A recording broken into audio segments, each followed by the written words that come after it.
and welcome to Michigan Matters. Summer is the perfect time to slow down, maybe take a few days off from the usual hustle and bustle and just relax. And there's nothing like grabbing a good book to take along with you as you head off to the beach, the cottage, or even your backyard. We know our state is blessed with lots of creative people. Today we're going to talk to 4 successful local authors about their books and find out what it took to bring their books to market. It's a show celebrating our creative class and a few great authors. Let's get started. From CBS Detroit, this is Michigan Matters with Carol Kane. Michigan Matters is brought to you in part by Cure Auto Insurance.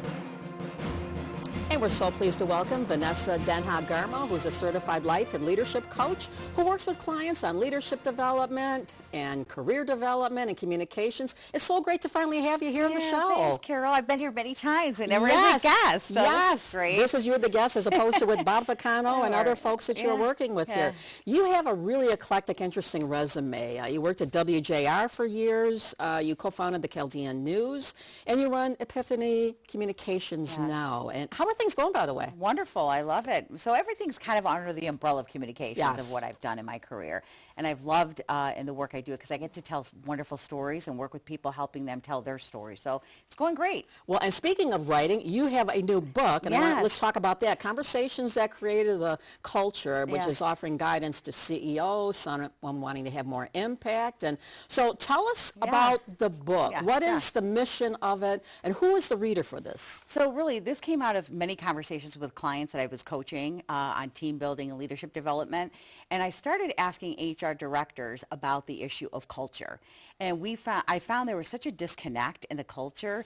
There was a lot of misunderstanding. Some cultures are very toxic just by the mere fact of the way people communicate. So how you show up really determines how you communicate, and how you communicate contributes to the culture. Either you have a productive culture, you have a weak culture, you have a confusing culture. I mean, what is going on? So I started saying high turnover of employees, or lack of productivity, or being in the red. And it seemed to all come down to communication and culture. So it really intrigued me, and so I started doing research, and I came up with the book. I wrote the book. So what do you hope to take? I mean, who is the reader for this, by the way? Leaders, managers, people that want to create better, productive cultures in the workplace. And it could be nonprofits, it could be for-profit organizations, whatever the culture may. We all are living in culture, right? Work culture, family culture, volunteer culture. Every place we go, we contribute to that culture. So anybody who wants to create a more productive work environment and retain employees. I mean, there's what's called that silent quitter. People are quitting, and managers don't even know why they're quitting. And a lot has to do with the culture. How do you decide the topic of the book? In other words, I don't know how long it took you to write this. It actually didn't take me long because I started taking notes when I was coaching people with the problems I started to see. And I actually wrote blogs about this. And the blogs kind of turned into a book. Into the book. Yeah. And so when you decided to turn this into a book, how did you do research into how to bring a book to market? Did you do this yourself? Did you go online? Did you have a mentor? All of the above. Okay, so you and I have been interviewing people for years. I've interviewed so many authors that I am very blessed to connect with them and ask them questions. And so they gave me great advice. I did a lot of research. I talked to publicists and publishers, and I asked them, what is it you're looking for? And really, when you want to go about writing a book, what need are you serving? What problem are you solving? And who's your target audience? I knew that I wanted to reach managers and leaders in the workplace to talk about culture. So I started doing research, and I started talking to HR directors, and that's how it kind of came about. So if someone's watching this, let's say they want to write a book, they have an idea, maybe it's a fictional novel, maybe it's, a textbook, whatever it might be, what advice would you give that person who doesn't interview people for a living like, you and I have been doing forever? What advice would you give that person to see, is there a germ of an idea, is there enough there that merits writing an entire book about it? Yeah, I would go to Amazon, and I would start writing the topic and the subject line and see if there's other books written on that topic. and then see how well they did. So start doing research is everything, I think. We know this as reporters. Do your homework. And you don't have to be an interview host, talk show host or reporter. Just start picking up the phone and asking people, can I pick your brain for like 5 minutes? Usually people are very receptive, and they say, sure, I'd love to talk to you. And so I just do your research, do a Google search, go to Amazon and see what's written on that topic already. Yeah, we got about a minute left here. What's the one thing that you've learned after going through the process of putting the book together? What's the one thing that you learned after going through it you wish you had known early on that would have made the process easier? I talking to HR people right from the get-go. I talked to them. This is the second edition, and I got great feedback from the HR directors after, and that's why I came up with the second edition. Right. And so if people want to buy the book, where can they find it? Amazon, or go to my website at epiphanycommunications.com. Did you find a publisher, or did you publish it yourself? I did this on Amazon myself, and I originally did this because I wanted to give it away to HR directors. I wasn't really intending to sell it. It's a good come on for the business, isn't it, yeah, for the company? and I wanted it as a kind of what's called the lead magnet in the world, and I wanted to give it away, and then so many people said, put it on Amazon, put it on Amazon. I'm like, okay, I'll put it on Amazon. You can find it on Amazon. Thank you so much, Thanks, Vanessa. This is Carol. great. And I'm still reading the book. It's got some really interesting, really practical things there, so great job. Thank you so much, Carol. Thanks for having me. All right, and take good care. And we're back with more Michigan Matters right after this.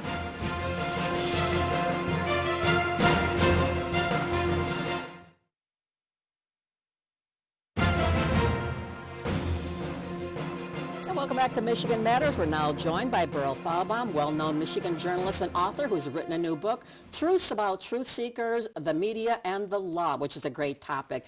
It is so great to see you. How have you been? It's been a while since you've been here. Well, thank you for having me. Very kind of you. It's wonderful to be back with you. Well, you have a pedigree in journalism and communications here, unlike very few others here. You've taught at Wayne State. In fact, my big sister Nancy was one of your students at Wayne State back in the day. She was one of the better students, but tell her if you see her, I'm going to change her grade. You're going to change her grade. She'll be good. She'll be very glad to know that. I know you work with my father. He worked for Associated Press, my late father, and oh my gosh. Well, you certainly have been around, and you've seen a lot of things. Let's talk about the media business, which you've been in here. Your book, which you wrote, which is really interesting. Tell people, just in a nutshell, what is the premise of the book? Well, the premise is two disciplines, the law and the media, which probably have a greater impact on our lives than many other disciplines. And yet they are so both of them are so ethically challenged. And that bothered me throughout the years, especially the media, because I've given 65 to 70 years and I'm still writing. And every time a poll was taken, the media is always at the bottom in terms of public trust. And that bothered me. So I thought I'd sit down and write about it and deal with some of these issues, ranging from perjury in the law, ethics in the media, and that's what motivated me. And we'll see what happens with it. So, what do you hope someone reading the book comes away with? What's the takeaway from it? Well, it's not a pleasant message. But I was hoping, against hope, that the institutions might take a look at it and not automatically reject it, but take a look at it and say, well, this makes some sense. See if we can change some ethics. And there's so many issues involved in both, from perjury, which isn't punished in the law, to defamation in the media, which isn't dealt with. So I'm hoping, and I'm a realist, I'm a cynic, that maybe some of the institutions will take a look. How do you decide? I don't know. How many books have you written? This is not your first book. No, this is number 15. Number 15. Okay, congratulations to you. How do you decide when you have enough material that you want to write a book on something? Well, it's all your motivation. Interesting you should ask that, because the media book, I actually wrote a first draft 50 years ago. Oh, wow. Right after I left the news, I was bothered, not by the news, but by the discipline, and I started I had a draft, and I've held on to that for 50 years, and I did some other books in the medium. But it's a matter, it has to be inside of you. You have to be moved by the subject. It's not about royalties for me. It's about saying, when other authors come to me for help, the first question I ask, what's your goal? A bestseller in a movie. And I say goodbye. I want to hear, I feel so strongly about this that I want to write. Yeah. I've had authors on the show before, Mitch Albom included, and always it's interesting to hear about the writing process. So how do you write? Is it something you set aside time every single day, or do you wait till the spirit moves you? It's discipline. You write. It's discipline. And the first page is the hardest. You look at that blank page and you say, I've only got 80,000 words to go. But you got to make discipline. When I wrote my first book, I told my wife, I'm going to work. And I went in a room and I said, when the guys called to play handball, I was tell them I'm working, because I'd go. So you have to have discipline. You can't compromise, because once you start to compromise, it won't be done. What advice do you give somebody watching this who is considering they think they have material for a book? What advice would you give them to say, here's what you need to do before you say, let's dive in and do the book? Well, first of all, know your subject. You got to know what your subject is. Do the discipline that you mentioned of writing. Don't compromise. And be prepared for editing. Most novice writers are so upset with me when I edit them. I've edited this book, got to be 50 times myself, and then I give it to other professionals. And usually they react angrily. I react pleasantly, saying thank you. So be prepared for editing. To that. So do you self-publish, or do you go through a publishing company? How do you do? I've had a combination of both in the 15 years, depending on the topic. I've had publishers, and some were self-published, depending on the subject. Of the 15 books, 2 are novels, and the others are nonfiction. And I've had a combination. Any advice you give to someone when they're making that decision? Do I want to try to get a publisher, hire someone? There's money. Don't get frustrated. It's a long, tedious process. If you started today, set aside a year and a half to get a publisher. Well, then you have someone like a J.K. Rowling who got turned on by I don't know how many publishers, dozens and dozens, and one of the best-selling of all time here. And even after you get one, let's assume you get an agent, add another year, because the agent has to look for a publisher. So be patient. It's a frustrating process. Hang in there. And the good news about technology is, ultimately, if you fail, you can publish yourself. Working on any new books by the chance? Working anything up your sleeve there? I am, yeah. You want to talk about it? If you like me, yes. Just real quickly? Yeah, it's somewhat political, and I don't want to abuse. I don't want to abuse your kind offer. So it's somewhat political, but yes, I'm working on another book, and I'm hoping maybe in the summer it'll be out. Okay. Well, Burl Fahlbaum, it's so great having you back My with pleasure. us. Interesting conversation. My Look pleasure. forward to seeing your upcoming book as well. I appreciate Thank that. you for having me. And your people can find your book where? Your new book? Amazon primarily. Amazon, okay. Well, thank you again for having me. I appreciate that. And keep it right here. We're back with more Michigan Matters after this.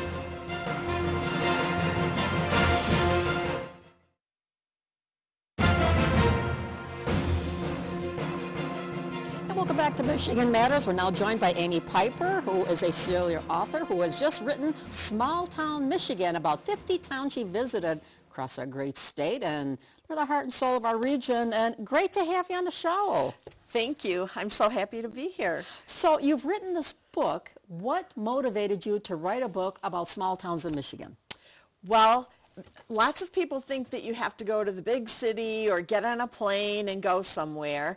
And you can take a day trip right in your own backyard and find amazing things to do that you'd be surprised that these little towns have award-winning theaters and all kinds of things.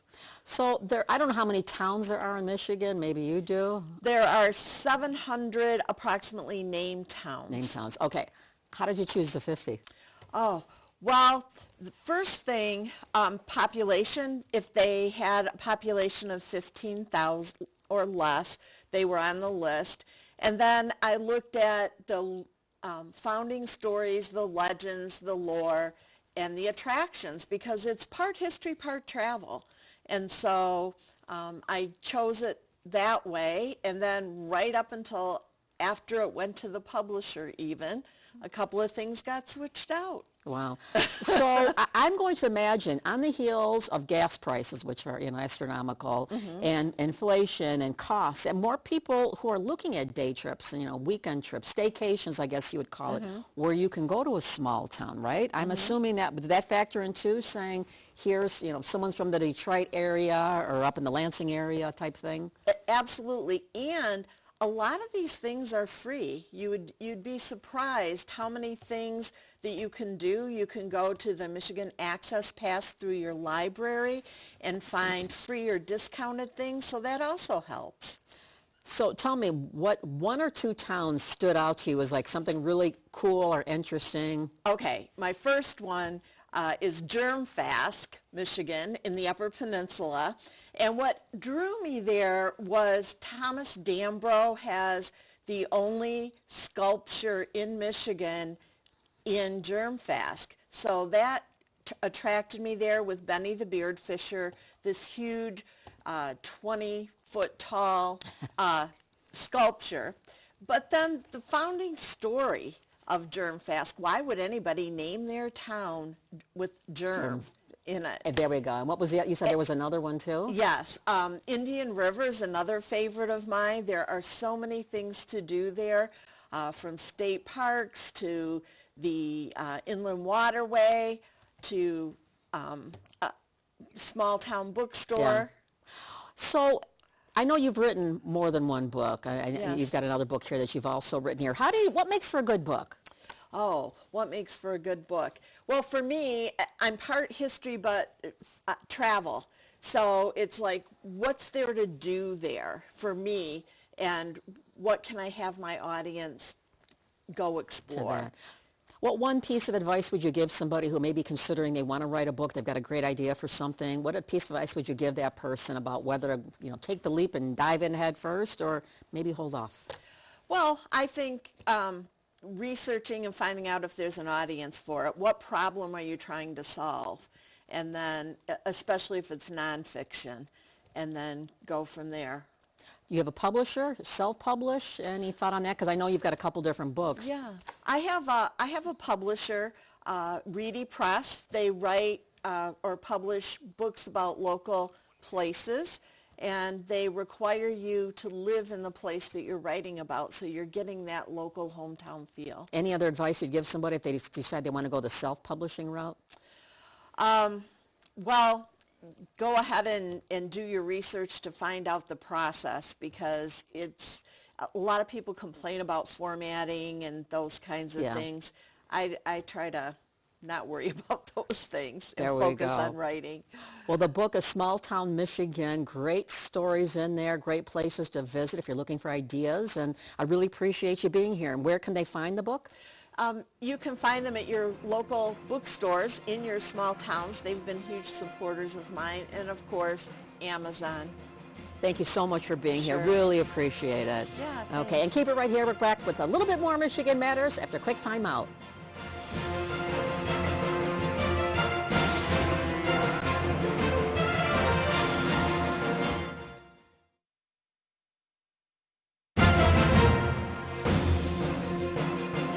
Welcome back to Michigan Matters. We're now joined by Jamie Ruthenberg, author, illustrator, who has dozens of books, including her newest children's book, A Day with Oz and Ella series, The Escape. It's so great to see you again. How you doing, my friend? It's been so a while. Great. I know it has. And so lovely to be here. Thank you so much, Carol. So in your newest book, again, I know you have your Miles. People know who are familiar, who watch the Miles us. series. The Miles series, which we're going to talk about that. You have that as well. But this new series that you started, the book called The Escape, who are Oz and Ella? Oz and Ella, honestly, they're based on my two cats. And their Of names course. are really Oz and Ella. This is exactly what they look like. And yeah, I wanted to start a new series that's fresh, and I'm going to do more Miles books. And Yes. of course, Miles Educational Series has a huge following, and I will do another. But I wanted to start something fresh and with same themes, but with some fresh material. And also the artwork. My artwork has actually grown since I'm self-taught. So I wanted to start with the new subjects that I can actually. So you're not just writing the books, you're also illustrating them. Yes. And in fact, when you and I first met 1,000 years ago, this goes back, my mom had written the manuscript for a children's book, and we read it at the Reading in Riverfront event that the Detroit Riverfront Conservancy does. It's coming up August 14th down on Detroit Riverfront. You can go to their website to learn more. We decided to get the book published. Well, my mom had written a manuscript, and then she passed away, and I found out about you from our folks at PNC who had done a book with you, a children's book. Yeah. You and I talked, and the process we went through was amazing. Even when you said, what does the cat look like? Well, I never asked my mother, what did this cat look like? She read it was a manuscript. I'm like, make it cute, pretty, whatever. Anyways, but you are amazing to work with. Oh, thank you. It's funny because what I actually ended up doing for Fleurette was basically, she looked just like Oz, but I hadn't had Oz. Oz was a rescue cat I didn't even own yet. Well, and in fact, Tale of the Beautiful Cat is the name of the book my mom wrote, and you're illustrating my mom posthumously. We had it published there. But when you're curious on a children's book, how do you decide a theme for a children's book, and who is the age group for your new book? The age group is the same as the Miles series, where if you're reading to a child, I say birth till about 3rd, 4th grade when they're going into chapter books. Yeah. So, yeah, and I decide based on, it's like with anything, when people don't know how to start, what's your message? What do you want to tell these children, or to your audience? What do I want them to think about and leave them with? So that's really how I first decide, and that's what kind of drives the whole. Well, and I think your first book was the Miles book. Miles is a fictitious dog, and you have a new one, Miles and the Summer Day. Yes. And how did you decide to suddenly, I'm going to do a children's book? I wanted to, you know what, I taught for a short while, and I've been a writer my whole life, but I taught for a short while, K through 5th grade, and I saw some things I wanted to talk about. Quite frankly, I wanted kids to read some things and thinking, like Miles is a character with great integrity, and it's all about treating others as you'd want to be treated. Yeah. All that umbrella, falls from there.